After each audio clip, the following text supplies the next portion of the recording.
प्रसिद्धि, सफलता, विश्व स्तर पर एक सर्वोच्च स्थान होने के बावजूद गर्वित नहीं पर गौरवपूर्ण सरल जीवन के धनी रामरत्न ग्रुप के एमडी त्रिभुवन काबरा से वीएनएम विशेष एक मुलाकात कार्यक्रम के अंतर्गत बातचीत।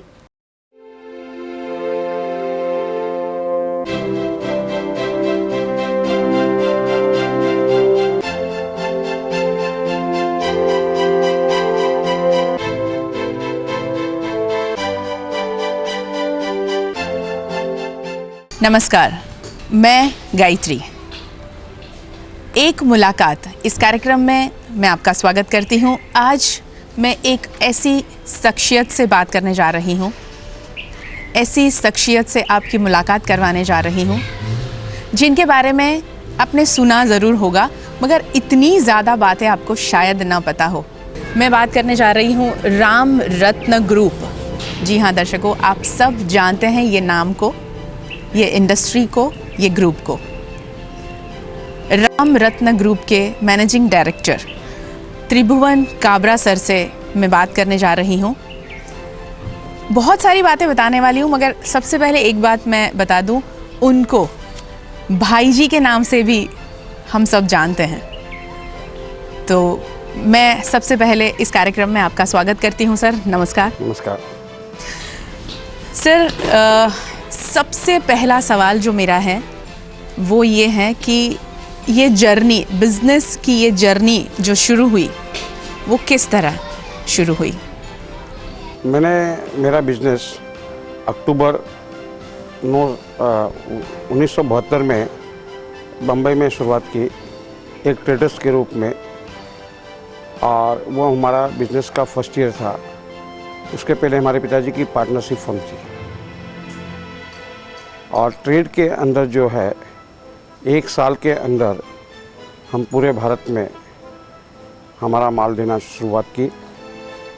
सन 1974 में हमने हमारा इंपोर्ट का बिजनेस स्टार्ट किया और इच्छा एक थी कि लोग, हमारे फर्म थी महेश विद्युत उद्योग, उसको पूरे भारत में जाना जाए और इस तरह बिजनेस का पड़ाव बढ़ता रहा।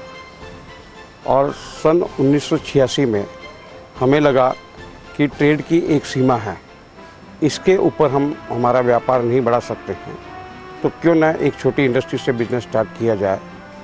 तो हमारा सफ़र बड़ौदा में आया और सन 1986 में सरदार स्ट्रीट आजवा रोड पर एक स्मॉल स्केल इंडस्ट्री की शुरुआत की। भगवान की कृपा से व्यापारियों के साथ के कारण सन 1988 में हमने मीडियम स्केल की फैक्ट्री वागुड़िया जीआईडीसी में लगाई, जिसका नाम था महेश एनामल कॉपर वायर। इसमें जो है एनामल कॉपर वायर सिर्फ इंडिया में ही नहीं, थोड़ा थोड़ा हमने एक्सपोर्ट का बिजनेस चालू किया। 1989 में हमने एक एक्सपोर्ट डिवीज़न स्टार्ट किया, जिसके अंदर जो है केमिकल्स, डाइस्टफ, एनामल कॉपर वायर, ये सब जो है बिज़नेस कर रहे थे। तब हमें लगा कि एक मैन्युफैक्चरिंग यूनिट और स्टार्ट करना चाहिए, क्योंकि बगैर मैन्युफैक्चरिंग के जो क्वालिटी हमको एक्सपोर्ट मार्केट में देना था वो न दे पाए। अतः हमने पादरा में काबरा कलर्स प्राइवेट लिमिटेड के नाम से केमिकल की फैक्ट्री स्टार्ट की। उसके बाद हमें लगा कि दो मीडियम स्केल इंडस्ट्रीज हमारे पास है, तो मीडियम स्केल के साथ एक लार्ज स्केल इंडस्ट्री में हमको जाना चाहिए। साथ साथ एक इंडस्ट्री के साथ एक कॉरपोरेट इमेज बननी चाहिए। उसको ध्यान में रखते हुए हमने Ramratna wires limited public limited के रूप में, ये हमारी पहली, जिसका इश्यू जो है 49 टाइम्स से ऊपर हुआ और लोगों में एक नई इमेज आई कि ये एक इंडस्ट्री के रूप में, एक ग्रुप के रूप में जाना लगा। स्मॉल स्केल इंडस्ट्री, मीडियम और लार्ज, ये जो तीन अपने सर पार किए हैं और आज करीब 2000 करोड़ से भी ज़्यादा टर्नओवर करती ये कंपनी इस मकाम पर है। कैसा महसूस हो रहा है आपको? देखिए, महसूस तो आनंद तो होता ही है।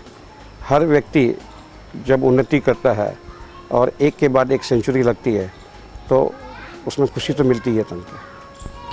अगर ये थोड़ा सा पर्सनल सवाल है, अगर आप बिजनेसमैन नहीं होते तो क्या होते? देखिए, लक्ष्य तो पहले से ही बिजनेस था।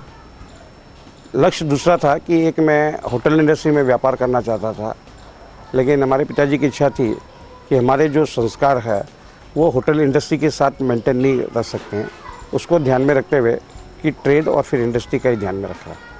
CSR में सबसे अधिक आपकी कंपनी काम करती है राम रत्न ग्रुप।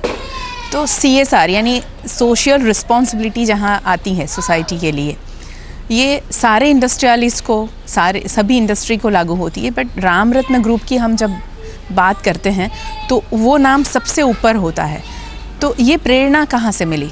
देखिए, हमारे पिताजी की जो इच्छा रहती है कि जब हम ट्रेड में थे, जब हमारे पास कुछ भी नहीं था, तब से एक हमने सिस्टम क्रिएट किया कि जो हमारी इनकम है उसका 6% जो है एक समाज के लिए देना चाहिए। उसी को ध्यान में रखते हुए हमारे ग्रुप के 2 चैरिटेबल ट्रस्ट है, एक काबरा फाउंडेशन, एक रत्नी देवी काबरा चैरिटेबल ट्रस्ट। आज रत्नी देवी काबरा चैरिटेबल ट्रस्ट की बम्बई में राम रत्ना विद्या मंदिर स्कूल चलती है। साथ ही साथ मेरे पिताजी जो है friend and travel society all India के अध्यक्ष है, पर्टिकुलरली नॉर्थ बेल्ट में और नॉर्थ ईस्ट, वेस्ट बंगाल और उड़ीसा में। अगर हम देखते हैं तो वहाँ लोगों को पहनने के कपड़े नहीं होते, खाने का 2 टाइम भोजन नहीं मिलता है। उस एरिया में एक स्कूल के रूप में, एक टीचर स्कूल के रूप में वो हमने क्लासेस चालू वहाँ पे की। जब कभी भी ये स्कूल चालू होती है बेस, एक झाड़ के नीचे किसी तरह हम कोशिश करते हैं कि 20, 25, 30 बच्चे वहाँ इकट्ठे हो, क्योंकि जनरली माँ बाप उन बच्चों को उधर भेजना नहीं चाहते। उसके पीछे कारण है कि अगर बच्चे अगर पढ़ लिख लेंगे तो बाहर चले जाएंगे, तो उनका क्या होगा, उसको ध्यान में रखते हुए एक टीचर स्कूल का बेस हमने स्टार्ट किया। आज उस एरिया में करीब 40,000 स्कूलें चलती है। साथ साथ अगर बड़ौदा शहर के हिसाब से देखते हैं तो आपने वीर सावरकर का आपने देखा होगा स्टेचू के साथ, गरीब लोगों के हिसाब से जो बच्चे लोग जो चोरी चपाटी कर लेते हैं या घूम जाते हैं, उसके लिए भी यहाँ पे कॉरपोरेशन ने जो एक ट्रस्ट बनाया था गोकुल धाम, उसके अंदर भी हमारा बड़ा डोनेशन है। और बाल गोपाल, उसके अलावा जो लड़कियों को शादी ब्याह के लिए पैसे नहीं होते हैं, उसके हिसाब से भी जब सरकार की कोई प्रोग्राम आता है उसमें भी हम इन्वॉल्व करना चाहते हैं। सर, CSR के साथ साथ में वायर इंडस्ट्री में जो क्रांतिकारी जागृति लाई गई वो भी भाई जी आपकी ओर से, इतनी ज़्यादा अवेयरनेस जो वायर इंडस्ट्री में लाने की ज़रूरत क्यों महसूस हुई आपको? कि मैंने देखा कि वायर इंडस्ट्रीज है, जो केबल इंडस्ट्रीज है, आज हिंदुस्तान के अंदर कोई भी क्वालिटी मैन्युफैक्चर नहीं है। और हम देखते हैं कि रोज़ शॉर्ट सर्किट होती है, रोज़ आग लगती है, इसको रोका कैसे जाए, उसके ध्यान में रखते हुए हमने RR केबल के नाम से वायर एंड केबल इंडस्ट्री की शुरुआत की, जिसका ट्रेनिंग हमारी जो इंजीनियरिंग टीम है उसको हमने जर्मनी में दिया। अगर आप देखते हैं कि जनरली लोग केबल बोलते हैं CABLE, हमारे यहाँ पे है KABAL, क्योंकि यूरोप में जो है इसको काबिल बोलते हैं। और पूरा हमारा प्लांट जो है यूरोप से आया है और हिंदुस्तान के अंदर पहली कोई इंडस्ट्री थी कि जो इस तरह के अच्छी क्वालिटी के वायर बनाए। हमारे जो वायर इंडस्ट्री के अंदर जो हमने यूनिले कंडक्टर दिया है उसके अंदर जो है शॉर्ट सर्किट का कोई संभावना नहीं। अगर आप किसी भी कंपनी का अगर लूज टेंड का वायर लेते हैं तो जब हमको उसको ट्विस्ट करते हैं तो एक साइड से 2 तार टूट जाते हैं, दूसरी साइड से 2 तार टूट जाते हैं। जो 14 एम्पेयर रहता है वो 12 एम्पेयर हो जाता है। जब 12 एम्पेयर हो जाएगा तो आप समझ सकते हैं कि वो इलेक्ट्रिक का लोड किस तरह लेगा। विशेष रूप से वो चीज़ था। दूसरा ये था कि हम PVC माल नहीं बनाएंगे जो पूरे हिंदुस्तान में बनता था, तो उसके लिए हमने HR जो है हाई रेसिस्टेंस के रूप में PVC का उपयोग किया। आज हमारे पास जो HFFR जो फायर रिटायर्ड केबल है उसके अंदर क्या होता है कि कोई स्मोक नहीं होती है। जनरली हम देखते हैं कि लोग आग से कम मरते हैं, धुएं से ज़्यादा मरते हैं। जब कहीं भी शॉर्ट सर्किट होता है, थोड़ा धुआं होता है तो आदमी को ये दिखाई नहीं देता है कि कहाँ खिड़की है कहाँ दरवाज़ा है।